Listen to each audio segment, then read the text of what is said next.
A lot of you here on the channel probably thoroughly enjoyed Dragon's Dogma. I know I certainly did. Well, some of you may be looking for something similar to fill the gap until Dragon's Dogma 2 finally comes out. We recently got an update on one of those games that could potentially scratch that itch. We have actually spoken about this one on the channel before, but now it has a new name. It's an upcoming action RPG called Awakener Risen. An interesting thing is that in the recent reveal trailers, it actually looks pretty good, even though it's a much smaller budget game compared to Dragon's Dogma. So let's go through all of the recently revealed information, and we'll give a refresher to those who haven't seen this game before. Over here on the channel in our group chat, we've recently been talking about what we think is the greatest fantasy game of all time. So we want to hear what you guys think and your hot takes down in the comments below. If you do enjoy this video though, definitely show support by clicking like down below, as well as subscribing because we have so much content planned for you guys over the next few days. The game itself though, now known as Awakener Risen, was originally revealed at last year's Tokyo Games show as A Rise of Awakener, which would be a single-player, open-map action role-playing game set in a fantasy world with the theme of medieval Europe, so think about knights, dragons and wizards and all of that kind of stuff, very similar to Dragon's Dogma's theme. The game is being developed by Tainer Game and is slated to release in 2023 for PlayStation 4, PlayStation 5 and PC. As for how the game will play, in a previous gameplay trailer,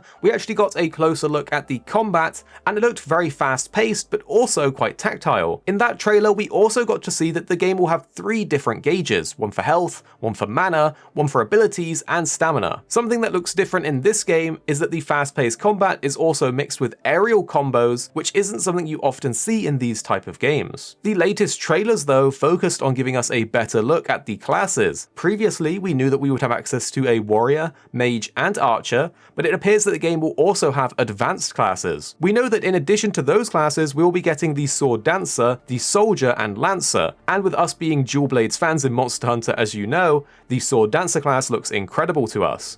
These advanced classes make me think back to Dragon's Dogma and how that had a similar advanced class system, and one of my personal favorites was the Magic Archer. So if you played the Magic Archer in Dragon's Dogma, tell me in the comments down below because that was definitely my favorite class and possibly one of the best, but let me know what you played and if there's a better one. The developer is attempting to make each of the classes feel and play very differently, as each class will have its own set of unique abilities so that you can choose how you want to tackle the battle. This essentially helps make your character feel like your own. The focus of the game with classes being able to equip certain types of loot and the player having access to customizing their character with additional accessories means you can really get unique when it comes to your personal character, the skills you use and how you want to look. During the trailer we also got some awesome glimpses at airships and dragon riding. That's right, dragon riding is in the game from the trailers. It will be fascinating to see how much control we have in these parts of the game, as it will be great to have an epic air battle on a dragon against some airships. It makes me again think of the final boss battle in Dragon's Dogma. I won't spoil it, but if you've done it, then you know what I'm talking about. Unfortunately though, not much is known about the story or plot of the game at the moment, but we do have a small snippet of information from the game's description which says, A Rise of Awakener is a single-player, open-map, action role-playing game set in a fantasy world based upon medieval Europe. In this world, players will ride dragons, command airships, and partake in engaging combat encounters against a collection of fantastical creatures as they take on the role of an adventurer and embark on a path of revenge and redemption. So there's definitely going to be some twists and turns in the story, since it seems like our character's motivation is revenge and redemption, so I can't wait to see more about that. I'm of course a massive fan of Dragon's Dogma if you didn't get that throughout this video, so I'm incredibly excited for a game like this just as much as I am for Dragon's Dogma 2. I love the fact that you can take on massive fantasy monsters, as well as an in-depth class system with advanced classes, unique gear that you can equip, and customization options. It really does sound like it's shaping up to be a really good game for that interim period until Dragon's Dogma 2. So if you found this intriguing, definitely show support by clicking like down below and subscribing and clicking the bell for all of the content we have planned for you guys soon. There are 2 more videos on the screen now that we think you might really enjoy if you did enjoy this one. You definitely don't need to, but if you did find this video interesting, the videos on screen will probably be right up your street. Let us know what you think after watching in the comments down below.